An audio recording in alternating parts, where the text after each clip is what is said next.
श्रीमद्भागवत प्रथम खंड षष्ठ स्कंद अथ तृतीयोध्याय यम और यमदूतों का संवाद। अब हिंदी में अनुवाद।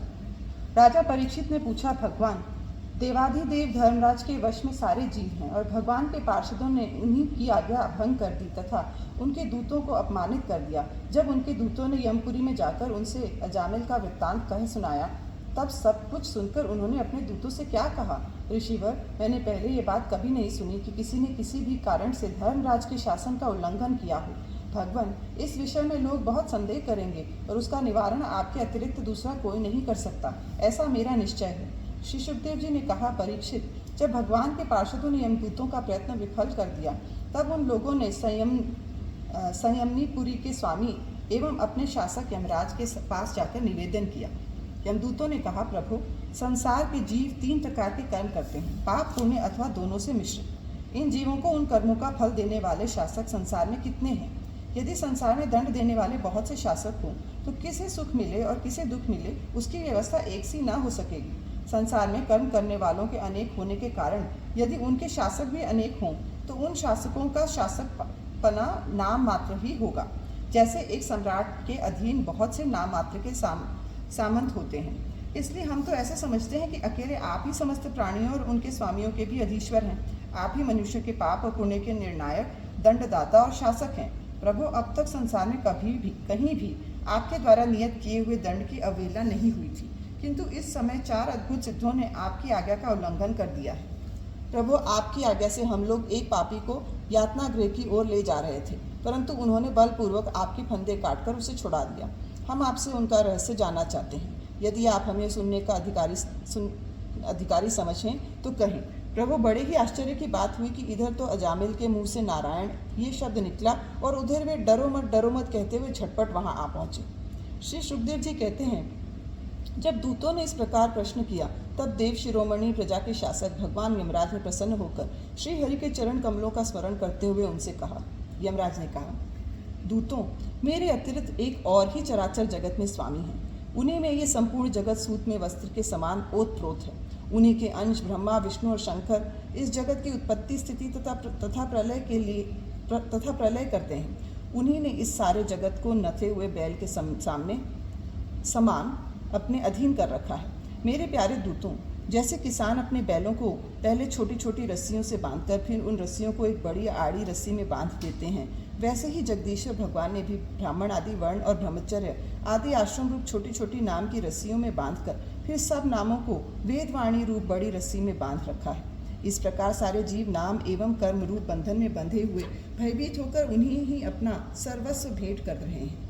दूतों, मैं इंद्र, नित्रति, वरुण, चंद्रमा, अग्नि, शंकर, वायु, सूर्य, ब्रह्मा, 12 आदित्य, विश्व देवता, 8 वसुर, साध्य 49 मरुत, सिद्ध 11 रुद्र, रजोगुण एवं तमोगुण से रहित भृगु आदि प्रजापति और बड़े बड़े देवता सबके सब सत्व प्रधान होने पर भी उनकी माया के अधीन हैं तथा भगवान कब क्या किस रूप में करना चाहते हैं उस बात को नहीं जानते। तब दूसरों की तो बात ही क्या है। दूतों, जिस प्रकार घटपट आदि रूपवान पदार्थ अपने प्रकाशक नेत्रों को नहीं देख सकते, वैसे ही अंतःकरण में अपने साक्षी रूप से स्थित परमात्मा को कोई भी प्राणी इंद्रिय, मन, प्राण, हृदय या वाणी आदि किसी भी साधन के द्वारा नहीं जान सकता। वे प्रभु सबके स्वामी और स्वयं परम स्वतंत्र हैं। उन्हीं मायापति पुरुषोत्तम के दूत उन्हीं के समान परम मनोहर रूप, गुण और स्वभाव से संपन्न होकर इस लोक में प्रायः विचरण किया करते हैं। विष्णु भगवान के सूर पूजित एवं परम अलौकिक पार्षदों का दर्शन बड़ा दुर्लभ है। वे भगवान के भक्तजनों को उनके शत्रुओं से, मुझसे और अग्नि आदि सब विपत्तियों से सर्वथा सुरक्षित रखते हैं। स्वयं भगवान ने ही धर्म की मर्यादा का निर्माण किया है। उसे न तो ऋषि जानते हैं और न देवता या सिद्धगण ही। ऐसी स्थिति में मनुष्य, विद्याधर, चारण और असुर आदि तो जान ही कैसे सकते हैं। भगवान के द्वारा निर्मित भगवत धर्म परम शुद्ध और अत्यंत गोपनीय है। उसे जानना बहुत ही कठिन है। जो उसे जान लेता है वह भगवत स्वरूप को प्राप्त हो जाता है। दूतों, भगवत धर्म का रहस्य हम 12 व्यक्ति ही जानते हैं। ब्रह्मा जी, देवर्षि नारद, भगवान शंकर, सनत कुमार, कपिल देव, स्वयंभू मनु, प्रहलाद, जनक, भीष्म पितामह, बलि, सुखदेव जी और मैं धर्मराज। इस जगत में जीवों के लिए बस यही सबसे बड़ा कर्तव्य परम धर्म है कि वे नाम कीर्तन आदि उपायों से भगवान के चरणों में भक्तिभाव प्राप्त कर लें। प्रिय दूतों, भगवान के नामोच्चारण की महिमा तो देखो।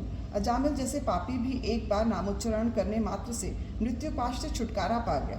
भगवान के गुण, लीला और नामों का भली भांति कीर्तन मनुष्य के पापों का सर्वथा विनाश कर दे, ये कोई उसका बहुत बड़ा फल नहीं है, क्योंकि अत्यंत पापी अजामिल ने मरने के समय चंचल चित्त से अपने पुत्र का नाम नारायण उच्चारण किया। इस नामाभास मात्र से ही उसके सारे पाप तो क्षीण हो ही गए, मुक्ति की प्राप्ति भी हो गई। बड़े बड़े विद्वानों की बुद्धि कभी भगवान की माया से मोहित हो जाती है। वे कर्मों के मीठे मीठे फलों का वर्णन करने वाली अर्थवाद रूपिणी वेदवाणी में ही मोहित हो जाते हैं और यज्ञ याग आदि बड़े बड़े कर्मों में ही संलग्न रहते हैं तथा इस सुगमाति सुगम भगवान नाम की महिमा को नहीं जानते। ये कितने ही खेद की बात है। प्रिय दूतों, बुद्धिमान पुरुष ऐसा विचार कर भगवान अंत में ही संपूर्ण अंतःकरण से अपना भक्तिभाव स्थापित करते हैं। वे मेरे दंड के पात्र नहीं हैं। पहली बात तो ये है कि वे पाप करते ही नहीं, परंतु यदि कदाचित संयोगवश कोई पाप बन भी जाए तो उसे भगवान का गुणगान तत्काल नष्ट कर देता है। जो समदर्शी साधु भगवान को ही अपना साध्य और साधन दोनों समझकर उन पर निर्भर हैं, बड़े बड़े देवता और सिद्ध उनके पवित्र चरित्रों का प्रेम से गान करते रहते हैं। मेरे दूतों, भगवान की गदा उनकी सदा रक्षा करती रहती है। उनके पास तुम लोग कभी भूलकर भी मत फटकना। उन्हें दंड देने की सामर्थ्य न हम में है और न साक्षात काल में ही। बड़े बड़े परमहंस दिव्य रस के लोभ से संपूर्ण जगत और शरीर आदि से भी अपने अहंता ममता हटाकर अकिंचन होकर निरंतर भगवान मुकुंद के पादारविंद का मकरंद रस पान करते रहते हैं। जो दुष्ट उस दिव्य रस से विमुख हैं और नरक के दरवाजे घर गृहस्थी की तृष्णा का बोझा बांध कर उसे ढो रहे हैं, उन्हीं को मेरे पास बार बार लाया करो। उनकी जीभ भगवान के गुणों और नामों का उच्चारण नहीं करती, जिनका चित्त उनके चरणारविंदों का चिंतन नहीं करता और जिनका सिर एक बार भी भगवान श्री कृष्ण के चरणों में नहीं झुकता, उन भगवत सेवा विमुख पापियों को ही मेरे पास लाया करो। आज मेरे दूतों ने भगवान के पार्षदों का अपराध करके स्वयं भगवान का ही तिरस्कार किया है। ये मेरा ही अपराध है। पुराण पुरुष भगवान नारायण हम लोगों का ये अपराध क्षमा करें।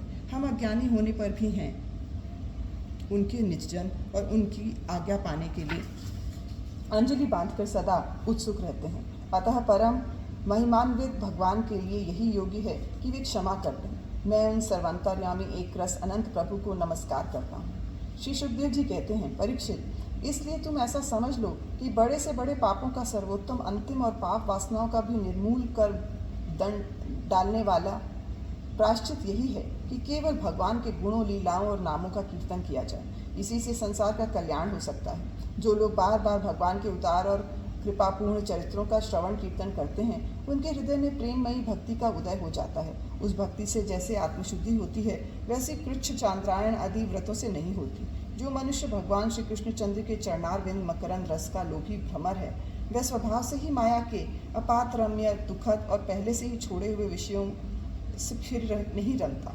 किंतु जो लोग उस दिव्य रस से विमुख हैं, कामनाओं में जिनकी विवेक बुद्धि पर पानी फेर दिया है, वे अपने पापों का मार्जन करने के लिए पुनः प्रायश्चित रूप कर्म ही करते हैं। इससे होता ये है कि उनके कर्मों की वासना मिटती नहीं और वे फिर वैसे ही दोष कर बैठते हैं। परीक्षित, जब यमदूतों ने अपने स्वामी धर्मराज के मुख से इस प्रकार भगवान की महिमा सुनी और उसका स्मरण किया, तब उनके आश्चर्य की सीमा न रही। तभी से वे धर्मराज की बात पर विश्वास करके अपने नाश की आशंका से भगवान के आश्रित भक्तों के पास नहीं जाते, और तो क्या वे उनकी ओर आंख उठाकर देखने में भी डरते हैं। प्रिय परीक्षित, ये इतिहास परम गोपनीय, अत्यंत रहस्यमय है। मलय पर्वत पर विराजमान भगवान अगस्त्य जी ने श्री हरि की पूजा करते समय मुझे ये सुनाया था। इति श्रीमद्भागवते महापुराणे पारमहंस्यां संहितायां षष्ठस्कन्धे यमपुरुष संवादे तृतीयोऽध्यायः।